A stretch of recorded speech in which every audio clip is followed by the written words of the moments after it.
Akpabio, if anything should happen to that woman, what is happening now is an eye-opening. It has showed the entire world what you people are made of. The second thing he told him was that he should try and kill me. I didn't make this public, but I wrote. Talk about Nigeria as a nation, you talk about dirty politics. Then when you talk about the politicians or the leaders of this nation, you talk about corruption. From A to Z, all of them are shrouded in falsehood, epitome of corruption. I laugh in Latin each time I hear that Nigeria will soon be fixed. I say, by who? Because it is obvious that the system is corrupt.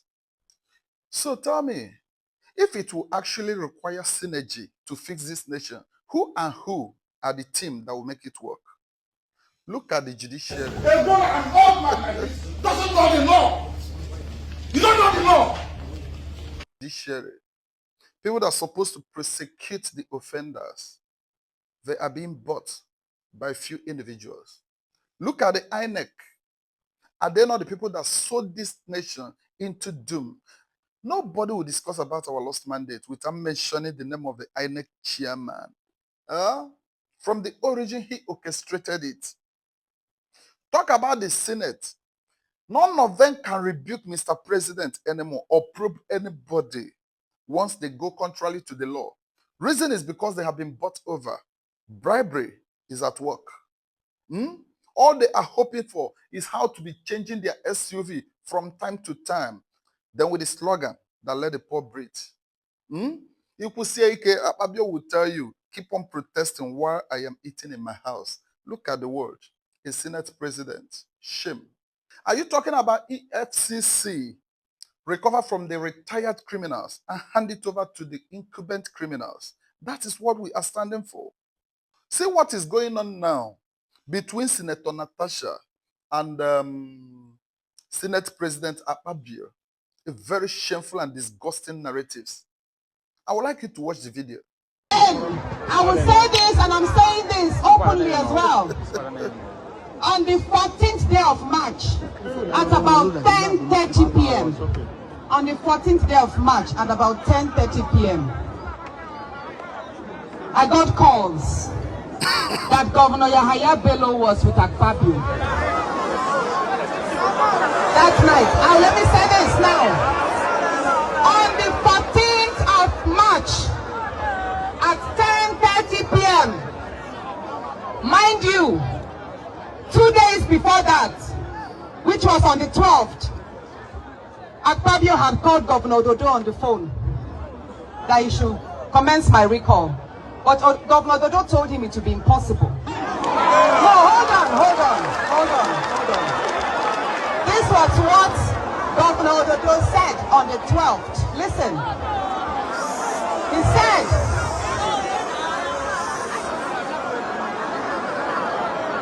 Oh, there.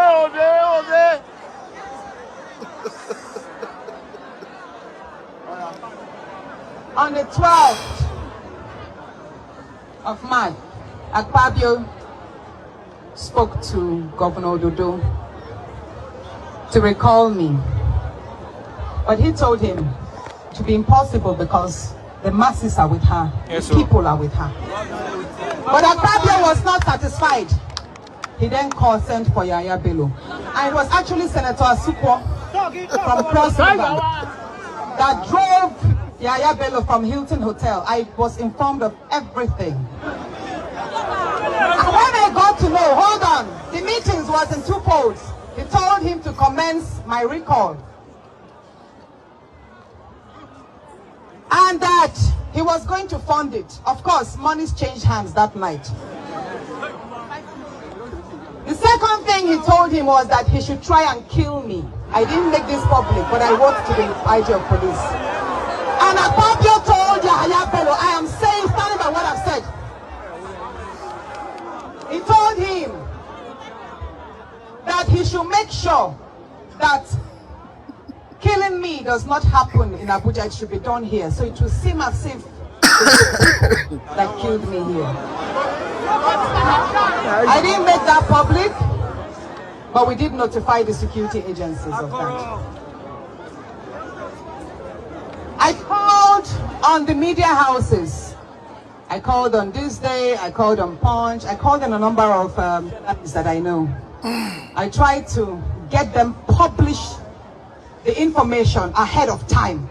That look, this is the nature of the meeting. They are going to commence my recall. But of course, the print media, if you don't have evidence, they will not be able to put it out. So they said, Natasha, do you have any evidence that your recall is being planned? I said, I don't have any evidence, but I know that the meeting took place and this was what transpired. But you see, 3 days after, the recall started and they called me, oh, you said it. I said, I did tell you that this was going to happen. But what is it now for us? We saw what happened. They came around, deceived our women that there was an empowerment program going on. They told them to come out. Have you seen that? What is shocking me here is the silence of the Senate president. Forget about maturity this time. There's a level that somebody will call you out. You need to respond in order to clear the air. Okay? Else, it will be counted to you that what was spoken about you were all truth. Senator Natasha told us how they plotted up the recalling process and how it failed. She also quoted and put it to Senate President, how they devised of ending her up.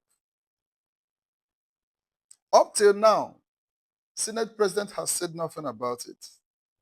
Does it mean that his silence is proving maturity in a case like this? A man that could not endure inside a court. Tell me, can that man endure out there when some negative declarations are being made against him? Can he endure?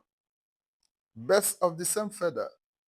It takes a guilty person to keep quiet in a case like this. Look at the action Mr. President took in Rivers State. You and I know it is unconstitutional. It is unlawful. It shows that we are no more practicing democracy in this country because what he did is what they call martial law. And yet, Senate has not discussed about it, let alone probing him for that. Where are we heading to? Giant of Africa. It will come to the point that all of you that contributed in messing this country up, several sculptures of you will be made visibly, and all your offenses will be written on the bodies so that generation to come will look at it and remember, these are the people that put this nation in this condition. I think somebody said a thing like that. I bought the idea.